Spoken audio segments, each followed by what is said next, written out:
Making a skin to your most used weapon, learning to code so you can make a mod in a game you really like, and then going full time into professional game development is a path that's not taken by all, but just by a select few. They are gamers that start to dabble into modding and then transition into being actual game developers themselves. Today we talk to Grinnelli from Grinnelli Designs, the studio that is working on the F-100D Super Sabre. Today we discuss his journey from being a gamer to a mod maker and then to becoming a professional module maker, and discuss other topics to see his point of view. I really like doing these module maker interviews because it helps to humanize the people that make the modules that we all enjoy. So I hope you take a moment to understand how a module maker thinks. If this is your first time here, this channel focuses on multiplayer sim gameplay.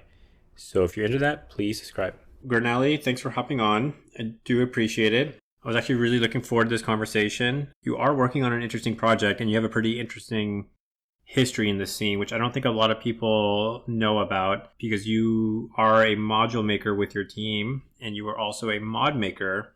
So I think it'd be great if you could just start out like talking about when you started playing DCS and kind of your, at a really high level, kind of like your journey in the game from then to now, and we can kind of jump into it. Sure. Well, I appreciate you having me on. Would like to thank you for that. The story, I guess, begins in Flaming Cliffs 2.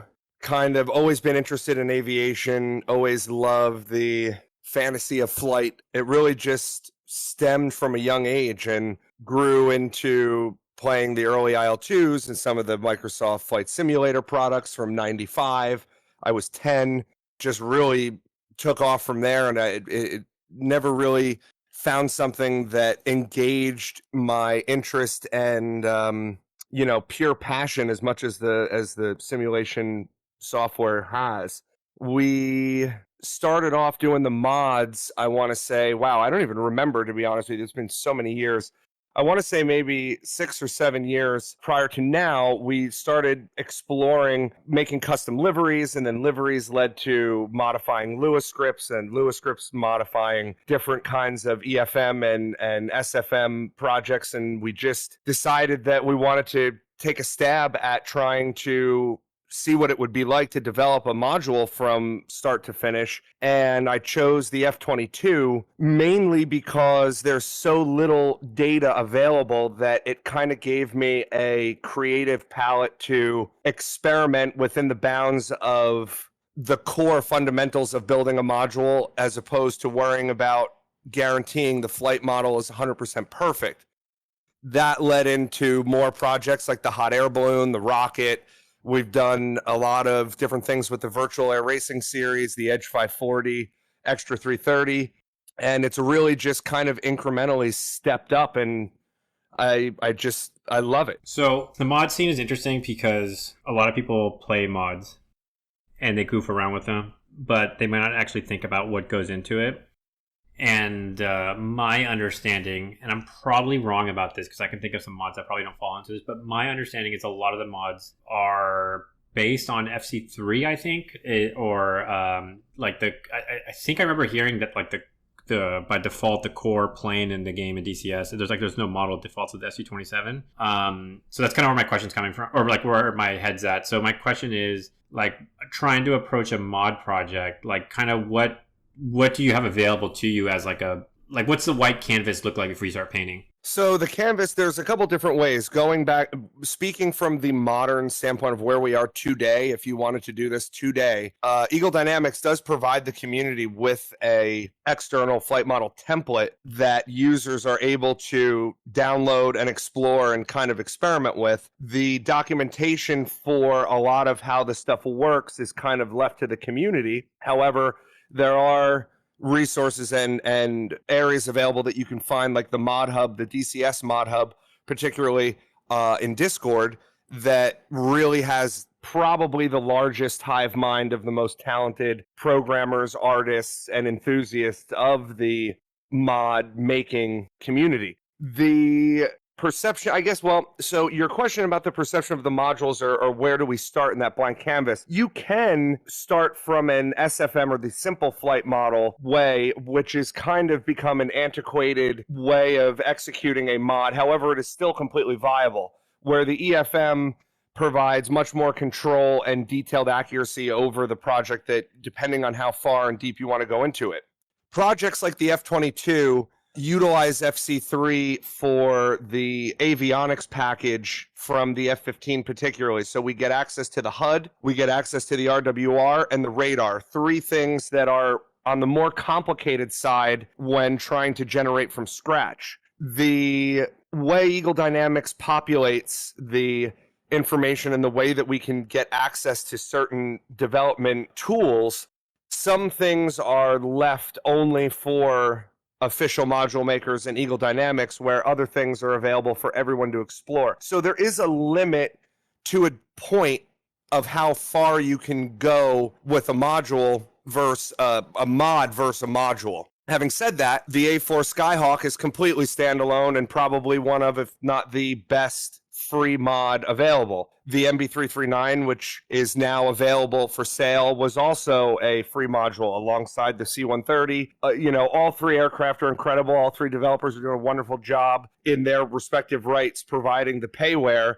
But all those aircraft exist on their own. They do not require you to purchase anything outside of a free download link. We also were able to do the Edge 540, the Extra 330, the hot air balloon stuff, all the crazy stuff is also completely 100% standalone. I feel as the bar raises and the technology improves, the collective conscious of the community tends to raise the bar for itself, and everybody kind of pushes to go the extra mile to make what they're doing, because most of these are generally passion projects, really shine at the end of the day. Okay, so what's interesting that I'm hearing is, I don't want to say surprising to me. I mean, let me say it this way. I knew people make mods, right? Because I goof around with them sometimes. But what's interesting that I'm hearing is that there's like a little mod community of mod makers that are, I'm guessing, helping each other and talking, trading, I don't want to say secrets, but like trading hints and tips, if you will. And this is really facilitated or possible. It's probably a better way to say it. Possible because ED makes some of this available, which I think is interesting, because I think in the community there is a general vibe, I'm going to call it, where a lot of people typically say that ED is not supporting the mod makers, but based on what you're saying, it seems like they are making things available for them to do stuff, and clearly it is happening. I mean, we have the A4, we have the F-22, we have the Cobras being made, and there's at least three modules that, or module teams, I should say, that have converted from mods to official module makers. I can think of another person not involved with those three that used to work on a mod that now is at a module maker as well. So there's at least 4 instances. So would be kind of curious of your reaction of like how, no, sorry, not your reaction, but kind of like how this came to be. Like, was there this much level of support or tools available from the get-go, or because you've been around since FC2, so kind of what was the moment where like these modules kind of became available? And I'm guessing there's more tools available now than before, right? I believe they have definitely upped the support and the communication without question. With the forums, with Discord, it's far easier to find people that can assist and can point you in the right direction, if not cite examples. Mod makers like the A4 team made the entire project publicly visible on their GitHub. So if you're interested in this sort of thing and you want to kind of get an idea, the references available there are priceless. It saves you years of trial and error and just, swinging the bat and missing the ball. I do want to get to the F-100, but I think a natural step would be to kind of ask at what point, or maybe at what mod you were working on, or maybe at what point in a mod project did you kind of, the idea cross your mind, which was like, oh, we can maybe do this for real. Like, was there like a particular thing on like the F-22 or a different mod that like was really hard and you guys like got over the hill or over that hump, and then we're like, oh, this is actually possible? Like, I'm kind of trying to understand like the mental, I guess the mental barrier that kind of had to be crossed for you to really believe in the dream of going like official. So the biggest barrier to entry to any business is capital. Generating capital is extremely difficult to do when there's years of work that have to go into delivering a project officially, and there's no money up front until you reach the finish line. The second biggest barrier would be having the right team. It is extremely difficult to be a master in the amount of disciplines that are required to create a module that's the F-14, the F-18, the F-16, the Apache. It's just master levels of so many different domains. So having the right team is by far the next most important. And then the final, I would say, is kind of that mental barrier of trying to have the confidence to be able to commit to such an undertaking of generating the data, doing the research, traveling around wherever you have to go, getting access to what you have to do what you need to do to fill in the holes that the manuals don't really spell out.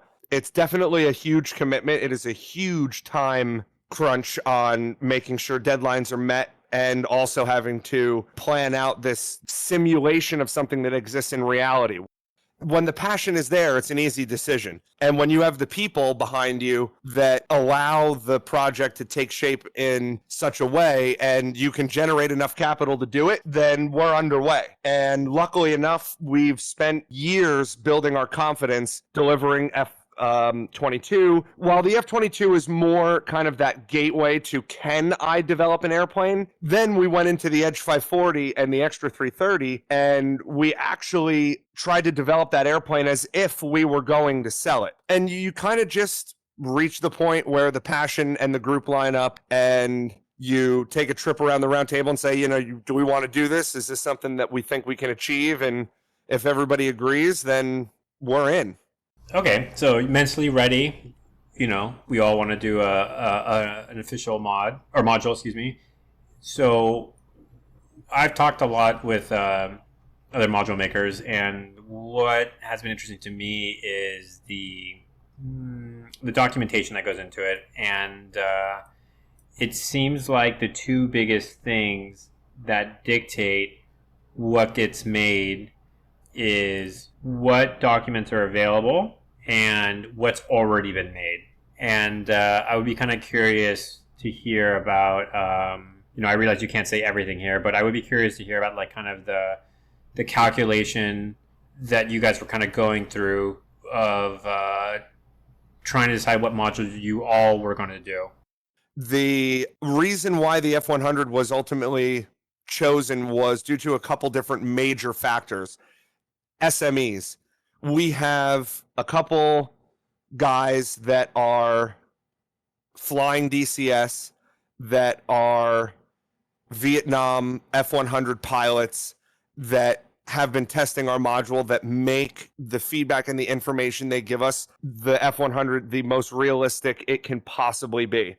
Having subject matter experts is an invaluable asset. Having the data surrounded around the different NASA documents that were made at the time, and other documents that were made by North American, and other tests that we find are also invaluable. Without them, it would almost make it impossible to do. But the subject matter expert and the data, combined with the ability for us to try to network with the Super Sabre Society and the Collins Foundation and all these other great aviation enthusiasts that have these items available that we can have a shot at getting in, really make it an easy decision to say, this is something that we can deliver. And we have the confidence that we can deliver it to the expectation of the community, to the current bar that has been set. You just made me think of something really morbid. And I don't know a nice way to say this, but I'm just going to ask it. So 1970 was 53 years ago.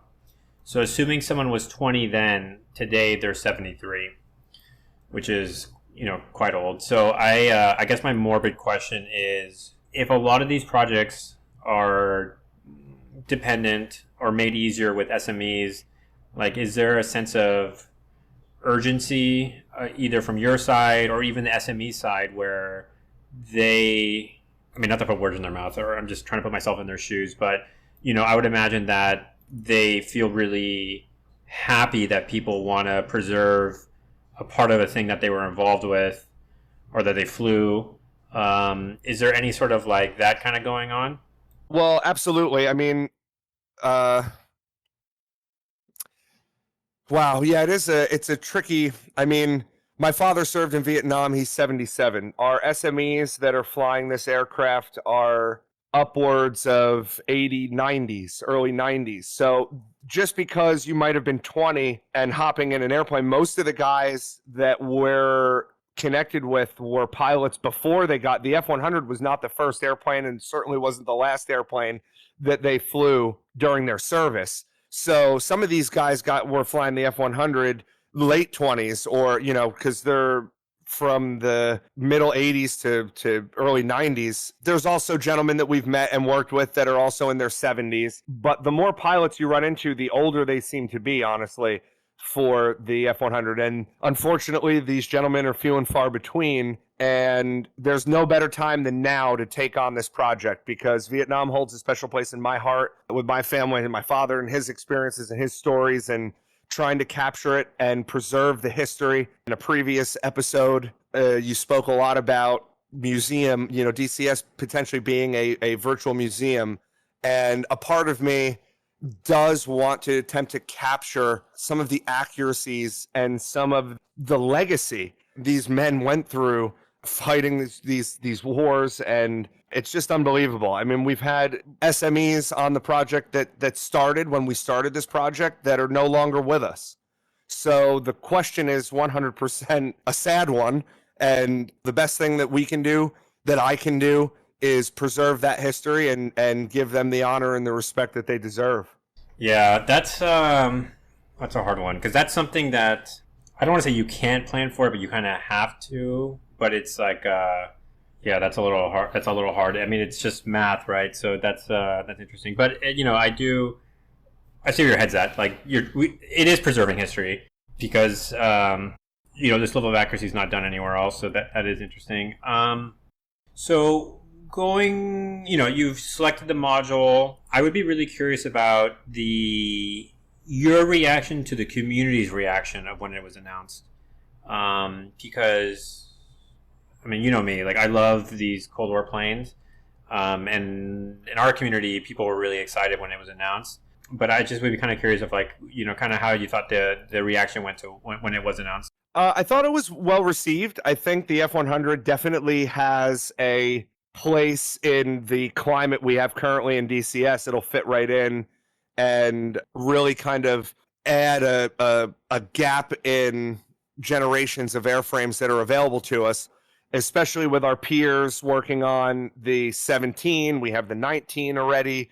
There's the 15. I mean, it's really kind of fits a nice little niche, and the majority of the representation from what I saw from the community was quite nice. I mean, everyone was generally positive, and we've kind of given a resume to the community of our dedication and our passion and talent level, and how we've kind of grown over the years, from the 22 to the race planes to coming up with the rocket, the hot air balloon. The hot air balloon was a tremendous pain in the rear end, extremely difficult. And with help from some of our friends in the community, the A4 guys and such, we were able to figure out the math, and it was really an awesome thing. But we provided this digital resume to the community over the years. They know that we care, and we really want to do the best for the representation of the airframe as well as the enjoyment of the community. So it was a nice reception from the community, and we appreciate that. Yeah, so I kind of fall in the middle, because back then I wasn't really playing mods as much. I heard about the F-22, and I knew someone made a balloon in DCS. So I didn't know it was you guys specifically, but I heard about those mods just by like watching videos, and I thought it actually looked pretty good. And then I saw the announcement, and my reaction was like, this is perfect, because you have the F-86, and then you have like the big jump to the F-5, and there's like nothing in between. And then it's actually ironic, because DCS usually has the opposite problem, which is it's all blue for planes and like just a few red planes sprinkled in. But this was like probably let me think about this. This might actually be I'm not going to put my foot in my mouth. Let me think about this. Yeah, this might actually be the only gap that blue has that red actually has a contemporary opponent.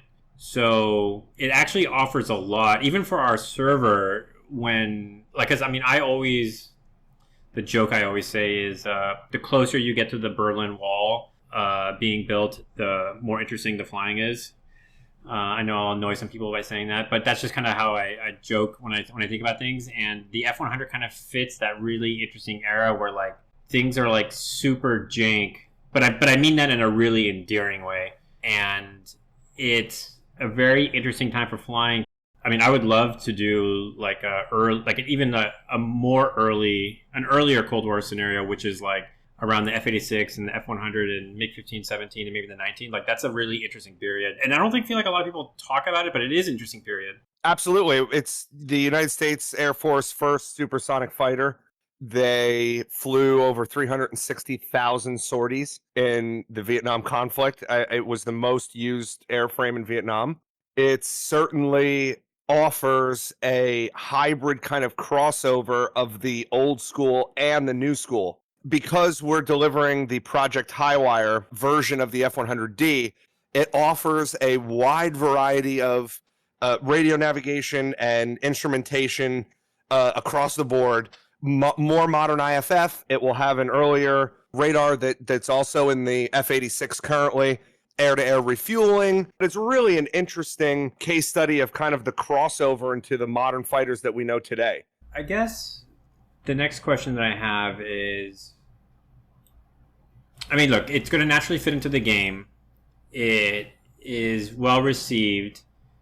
So I would imagine that you guys are feeling pretty good about it. And the other thing, too, that I would say from my eyes is that I feel like the community is also feeling pretty good about it still. And what I mean by that is I think you guys did something that was really clever that I don't think anyone else has done, as far as I can tell, or as far as I can remember, which is actually have a public project tracker. And I'm looking at it now, and the last update, which was June 14th, and the art is 25%, the code is 50%, and the total progress is 38%.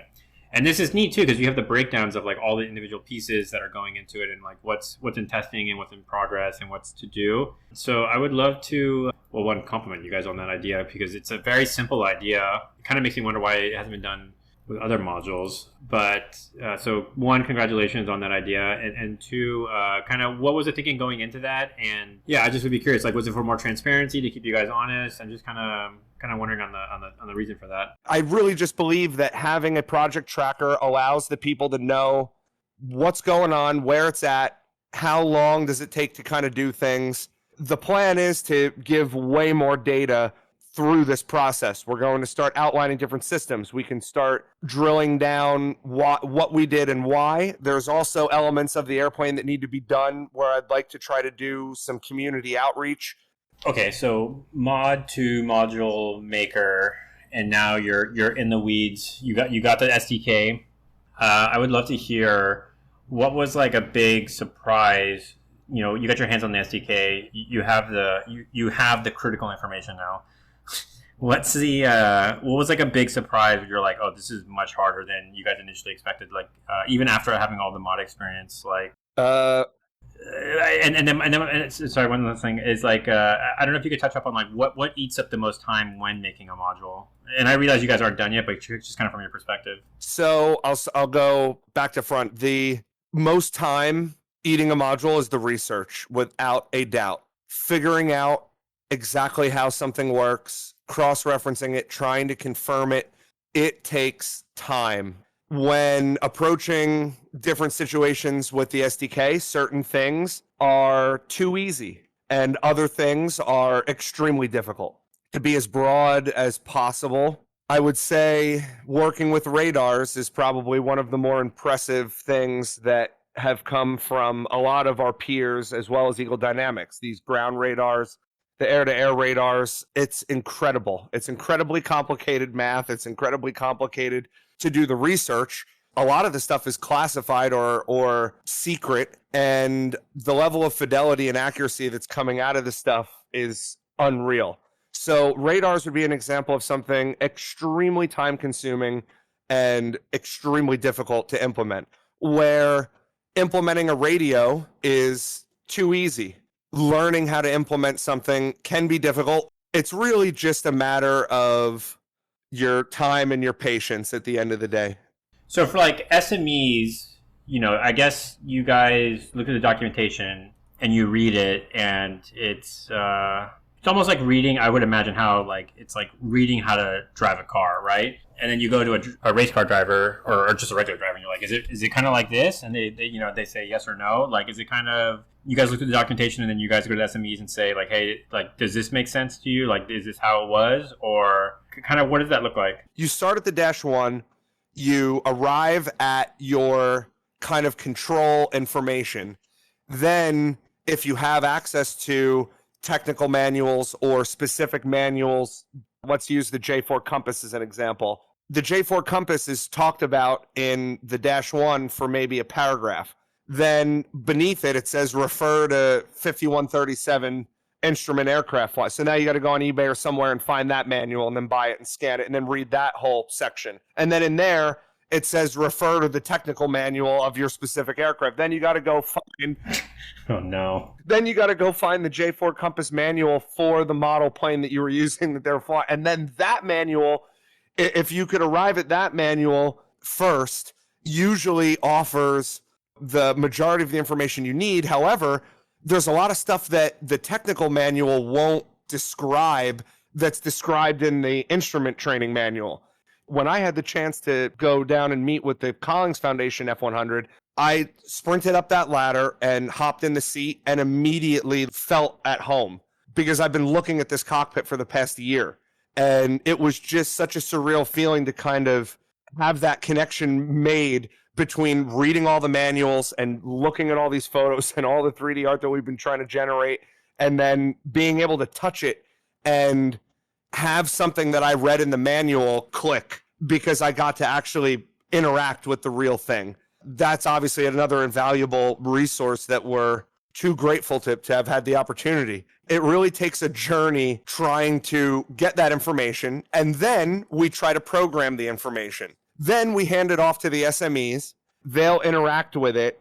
They give us feedback. We implement the feedback, turn it around and hand it back to them. And the cycle continues until it feels like home for them. So this foundation that you reached out to and that you guys are, I guess working with, I guess that's a good way to say it, is when you guys initially reached out, were they like, what the hell are you talking about? What's DCS? Or like, did they kind of, I gotta know, like what's their general reaction? Did you just sit them down and explain like what the ecosystem's like, or did they know about it, or they didn't care and they're like, oh yeah, you want to see our plane? Like, come on over. Like, what was that like? So I believe Diesel Thunder, DCS community member that is a volunteer for the Collins Foundation, reached out to one of the guys on my team and said, hey, we have this airplane. What's up? And we inevitably got in contact, found a point that worked for us to try to get down there. Myself and other members of our team came down. We were able to interact with the plane. It was amazing. I felt like I was 5 years old. It was so awesome. So I like to ask this question to model makers. You actually do play DCS quite a bit, and you actually play multiplayer too, which is a little bit different from some of the other module makers that I've talked to, because some of them only play single player only and don't play multiplayer too much. So I just actually would be curious of like, I would be curious about what your thoughts are with this plane and how it's going to be used in multiplayer. Because single player makes sense, right? There's going to be like people make campaigns for it, and you guys have tutorials, and there's the sandbox with the mission editor. But kind of like, what are you kind of hoping to see it being used online, or post release? Just kind of curious on your thoughts on multiplayer in general. It's kind of a more of an open-ended question, but just kind of curious to see where you go with this. Well, I feel like with the rapid approach of the Phantom and the Sky Raiders in the works, we have an opportunity to put together a little Red 4, Blue 4 action and start simulating some of the Vietnam conflicts. The multiplayer for me is extremely important and special. I love meeting people from all around the world. I love the interaction and the knowledge base. Some of the smartest people I've ever met through DCS. We've met fighter pilots or helicopter pilots or heavies or commercial or engineers and programmers and really great people from all over the world. The multiplayer experience for me is absolutely invaluable. I'm hoping that within your Cold War environment, it definitely has a place with the 17 on the way as well. So there's definitely going to be some interesting action there. Air to ground will be absolutely a blast. I'm trying to simulate every last detail that I can possibly find. If I can find it in a manual or read about it that leads me down a road to being able to implement something as minute as a foot warmer to weapon pods or implementation of things that don't yet exist, we're trying to deliver absolutely the best F-100 that we can. So we've been talking for a bit. Before we transition to the last part, I would like to kind of ask you anything else you want people to think about or to take away about the F-100 in general. I mean, I'm personally very excited for the module. I think it's going to be good for the game. It's going to be good for that particular era. It fills a gap. And I think gap filling is super important for this game. But I would be kind of curious to think, or to ask, what else do you want people to think about it? Like maybe if people are on the fence about it, if they're not sure if they should be excited, what would you say to them? The F-100 is it's a pilot's airplane. If you can fly this airplane, you can fly anything. We're doing our best to absolutely deliver a fully simulated, full-fledged module of an F-100. I'm not cutting any corners. We're going to just try to pack it with everything that it could do. We're going to make it as accurate as humanly possible, and we're going to try to do it in a reasonable amount of time. Yeah, I'll add to that. I'm not a pilot, but I am a moron. But I will say from my side, we'll definitely have it on the server. It's interesting because on our server, we have two scenarios. We have the later scenario, which is like more semi-all aspect missiles. And then we have the earlier scenario, which is all rear aspect missiles. And what's really interesting that I find, this is always funny to me, what I always really find, and this goes back to what you said about this plane being a pilot's plane, is the people that are actually really good in the game actually do reach out to me and thank me for having the early Cold War scenario, because the missiles are so janky that you really can't reliably get kills with them unless you're like really careful when you shoot, and it really comes down to a lot of maneuvering. So I think the F-100 will especially do really well in that scenario, and I think it will be. I wouldn't be surprised if this thing ends up being the pocket, not the pocket pick, but like the what's that saying? I'll go with pocket pick. Like the kind of the pocket pick for people that are like really, really good, that kind of rope people into scenarios where they think like, oh, like I'm in a MiG-21 and there's an F-100 and like I'm in a newer plane. I'm gonna beat up on him, and then you just get turned. The tables get turned. So I'm really excited to see how it kind of nets out in multiplayer, because these sort of planes are actually really fun, and I don't know, just fun to turn the tables on people. So with that said, I want to transition to the last piece. So one thing which is interesting, because some of the module makers I talked to, we've talked before in the past, and others we've never talked before, and we just kind of hop on an chit chat. But you and I actually have talked quite a bit. And you actually do watch the channel, and the kind of the last questions I have is just kind of like your general reaction of, I don't know, like the videos being made, because it is interesting because most of the audience are players, but you're a module maker. So I just would be kind of curious of, not fishing for compliments, but just more. I think it would be interesting for players to kind of contrast what they think of the channel versus like what a module maker thinks. Well, I think I've been watching your content for a while now. Been on the Cold War server quite a bit when I had the time. The videos are definitely extremely interesting. I like the unaltered opinion that you provide, and I like how you're able to present your perspective and not really care if it might be perceived as an unpopular opinion. I think that you get people to think outside the box, dig deeper into what DCS is and what it kind of offers from a game perspective to a study sim perspective. So I think it's very, very good. Well, thank you. Any other closing thoughts? I always let the module maker the last say. Anything else that's on your mind? Any grievances there? Any anything to shout out into the void? Well, I couldn't do this without my team. It's invaluable to have the people that I have all working together. I wouldn't have it any other way. They are what make the project possible. If you remove one of us from the equation, the whole thing kind of falls apart. I think it's worth saying that it's probably true for all the development teams, but I mean, the team is, your family effectively. I spend more time with these people than I do pretty much anyone else. Every waking minute, at least speaking for myself, that I'm dedicating to trying to make this project the best it can possibly be. It's just an amazing amount of work, an amazingly talented group. I think it's definitely worth giving them a shout out, making sure that it's not just me that's doing this. There's a few of us, and we're all working really hard to make sure that this plane is as good as it can be. You know what? You just made me think of something. I have this joke on our server, which is, it's ironic because we're not doing it now because we're so busy. But the joke, but what we try to do is we try to document everything. Because the server staff, there's like 10 of us or so. But there's more mission editors and developers. And the joke I always have is we're one bus away from being crippled. And what I mean by that is, again, another morbid thing, but if one of the developers were to get hit by a bus or something, the project would be really screwed. And you kind of made me think about that when you said that if one person on the team were to step out or whatever, you would be in a pickle, so to speak. So I just want to remind people that the module makers are not EA games. They're not Ubisoft. They're small teams. They're passion projects.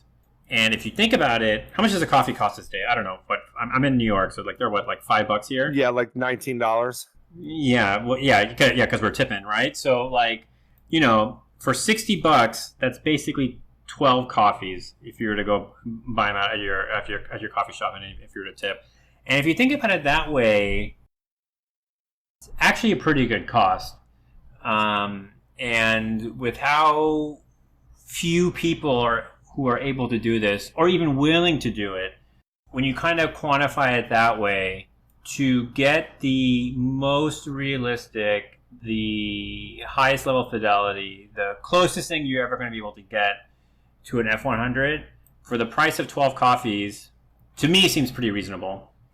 So I would really encourage people to think about that when this thing hits the store. And also remember that Steam takes a cut too from ED also. So I don't know why people use Steam. Just use the ED store. But that's kind of, I don't know, you just kind of made me think of that. Seems like a good deal to me. And anything else, Grinelli, you want to share out there? No, I just appreciate your time and the opportunity to come on here and kind of hang out a little bit, and looking forward to more content, and can't thank you enough. Thanks so much. Have a good one.